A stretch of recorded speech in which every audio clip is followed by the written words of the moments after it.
All week we've been embedded with the men and women of the Texas Department of Public Safety as they do everything they can to hold the line at the southwest border.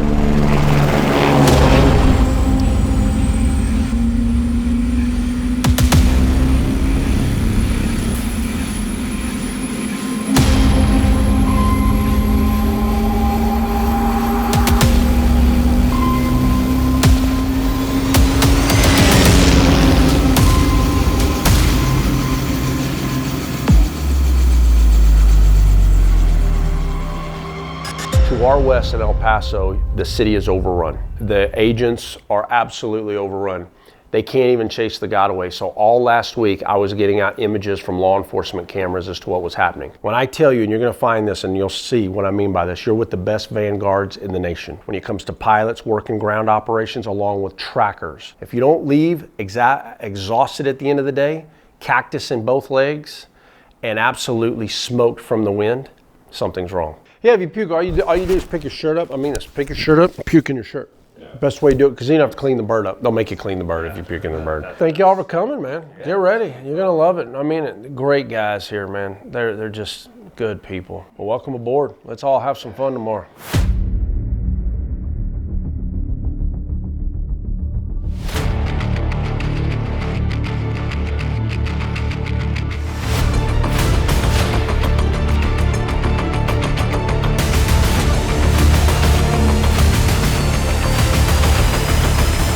Okay, and where'd you want me? Where's my spot, my mark? That line? Okay, sweet. Oh crap, they're calling me already. All right, now why are we here? Because as you're seeing this major surge in Lukeville and down south of where we are here in the Eagle Pass area, in the middle is where a lot of the human smugglers and human traffickers are moving people and drugs into the country. And we're gonna be with these men and women trying to illuminate their operations and how the cartels operate here. There we go. How we doing, bud? Good. Good to see you, bud. Any other intel, Jimmy, on groups? No, sir. Chavez, can you just give a little quick brief on all the pursuits coming out of Santa Teresa with all the loads? I mean, it's just been pursuit after pursuit after pursuit with these smugglers. You want to kind of give this group a little rundown of the last 2 or 3 days? Yeah, so the city of El Paso sees all the turn-ins, what we call the turn-ins, all the family units, those mass groups that's set up on the border wall. A lot of them lead into bailouts and pursuits into the residential areas around El Paso. So that's kind of what we're seeing. And these smuggling pursuits that we're seeing, these human smuggling events, like the last several days, probably that I've seen 7-10 days, it's just one after the other coming eastbound from Santa Teresa into El Paso, causing accidents, causing bailouts, causing damage to property. Fences are being torn apart, and I mean, quite frankly, we've been in sectors where we've seen the smugglers run from law enforcement, but I don't know that we've seen them run this much and this frequency as we have in El Paso the last, 2 months, but really the last month it's been crazy.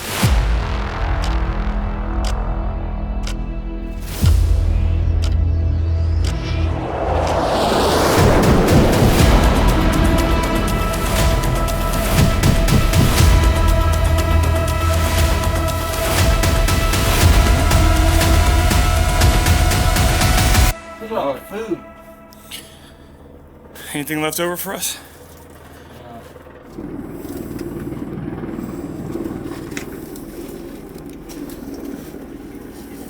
Okay, so right here we're about 28 miles south on these caves out here with tracking groups here a couple months ago, and you can hide 100 people in these caves that we found here.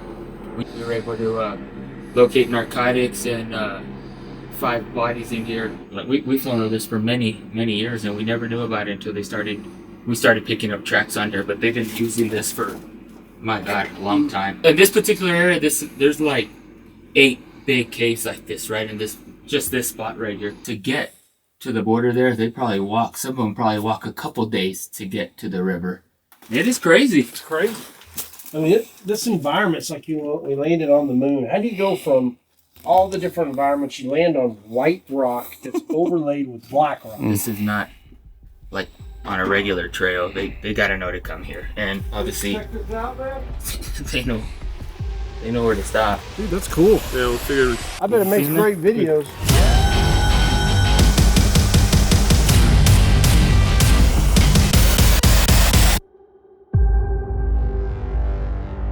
The last time we met, you were assistant chief. You are now chief of all Texas DPS aircraft operations. What's different today from when we last met in April? Well, I'd like to tell you that things are a little bit better since the last time we last spoke and flew together, but they're not, quite frankly. In fact, it seems like the situation is deteriorating. It's getting worse by the day. When you got 12,000 people a day to process, I mean, that takes a lot of manpower to do. And so you can imagine the gaps that we have to try to come fill in the law enforcement role. And I've been through multiple iterations of surges, you know, back from 2008 to 2010 to 14, different administrations, different crises. We've never seen the numbers that we're seeing today, as evidenced of last week when we set a national record of 12,000 apprehensions in one day. This is what we know. Border Patrol has caught more than 17,000 migrants in South Texas in just the last 5 days. We have yet another large group arriving here right now. 5,000 migrants a day are being released in the country. They also had 3 sex offenders, 3 gang members, a few of their convictions, lewd and lascivious acts with a child under 14. When your neighboring state or your neighboring county, you know, has all of these problems with all of these bodies that are coming in unabated, it's a crisis. Now all of a sudden, when it's your community and your city and your school district and your hospital, it's a disaster.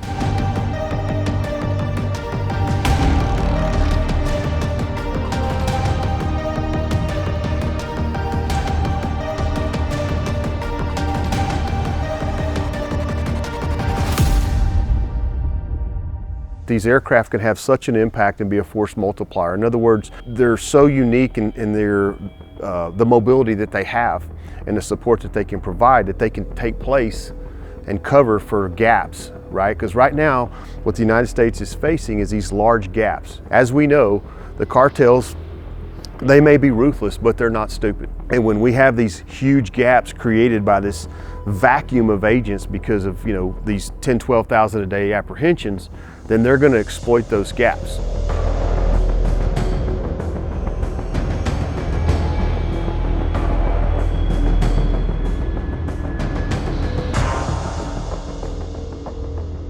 Hello, I'm Tom Holman from Border 911. You know, I wake up every morning pissed off on what this administration has done to our national security, to our southern border. They unsecure this border on purpose. What commander-in-chief does that to the nation? It has resulted in a record number of Americans dying from fentanyl, over 112,000.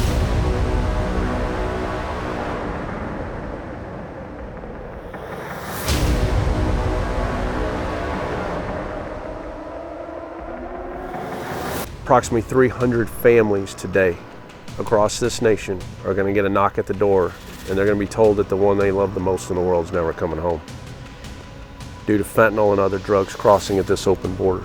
Do you see any change in this anytime soon? No, I don't, Jason. I mean, I think that law enforcement, at least the state of Texas and Texas Department of Public Safety, we've had record numbers of fentanyl seizures. It's no secret. The data points are out there. People in the industry knows it's, you know, 6, 7 pills out of 10 are considered hot pills, right? Deadly doses. I think it's taken too long for the American public or the general public to catch on to what the effects of fentanyl in an open border can be. And unfortunately, you're right. You know, 300 folks today will get a notification that perhaps they're first-time drug offenders. You know, we've seen this all the time. 14, 15, 16-year-old kids, first-time drug offender, or drug user, thinking they're taking a fentanyl or generic Valium or what have you.